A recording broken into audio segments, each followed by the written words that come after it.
लगभग 700 भारतीय नागरिक पूर्वी यूक्रेन के सूमी शहर में फंसे हुए हैं। रविवार को भीषण लड़ाई और गोलाबारी के बीच उनकी निकासी की व्यवस्था करने के प्रयासों में कोई सफलता नहीं मिली। मामले से परिचित लोगों ने कहा कि भारतीय नागरिक, जिनमें ज्यादातर छात्र हैं, वे सभी बंकरों और कैंपस में शरण लिए हुए हैं। यूक्रेन में स्थानीय संघर्ष विराम को लेकर भारत की ओर से पूछे गए जवाब पर रूस और यूक्रेन की ओर से कोई प्रतिक्रिया नहीं मिली है। दरअसल इससे पहले रूस और यूक्रेन ने शनिवार को संघर्ष विराम का ऐलान किया था। इसने मारियुपोल वोल्नोवाखा में मानवीय कॉरिडोर बनाकर नागरिकों को सुरक्षित निकालने पर भी सहमति जताई थी, लेकिन इसका खासा फायदा मिलता नजर नहीं आ रहा है।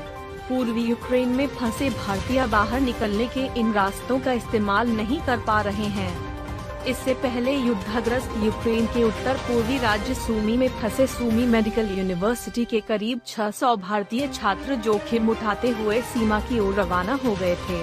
कैंपस से रवाना होने से पहले इन छात्रों ने एक वीडियो बनाकर सोशल मीडिया पर साझा किया था, जिसमें एक छात्रा कह रही है, हम अब और इंतजार नहीं कर सकते। हम अपनी जान दांव पर लगाकर बॉर्डर की ओर बढ़ रहे हैं। अगर उन्हें कुछ होता है तो भारत सरकार और दूतावास इसके लिए जिम्मेदार होंगे।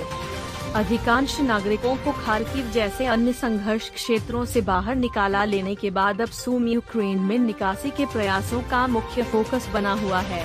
कीव में भारतीय दूतावास ने यह पता लगाने के लिए एक अभियान शुरू किया है कि कहीं और भारतीय संघर्ष क्षेत्रों या यूक्रेन के अन्य हिस्सों में तो नहीं फंसे हैं। दूतावास ने अपने ट्विटर हैंडल पर एक पोस्ट में ऐसे किसी भी भारतीय का ब्यौरा मांगा है। दूतावास ने ट्वीट किया, सभी भारतीय नागरिक जो अभी भी यूक्रेन में रह रहे हैं, उनसे अनुरोध है कि वे अटैच गूगल फॉर्म में जरूरी डिटेल तत्काल आधार पर भरें।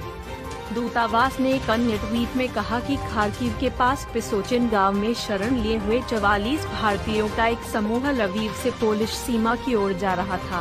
150 से अधिक भारतीयों के एक अन्य समूह ने रोमानियाई सीमा की ओर अपना रास्ता बना लिया था। विदेश मंत्रालय ने कहा कि 76 निकासी उड़ानों में अब तक 15,920 भारतीयों को वापस लाया गया है।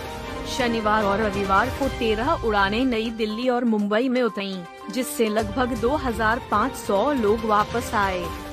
रविवार और सोमवार के लिए 7 और निकासी उड़ानें निर्धारित हैं, जिनमें से एक भारतीय वायुसेना का C-17 हैवी लिफ्ट विमान शामिल है। ये उड़ानें बुडापेस्ट, रेजो और सुसेवा से उड़ान भरती हैं। भारत द्वारा अपनी पहली यात्रा सलाह जारी किए जाने के बाद से 21,000 से अधिक भारतीय यूक्रेन छोड़ चुके हैं। इनमें से 19,920 भारत पहुंच चुके हैं।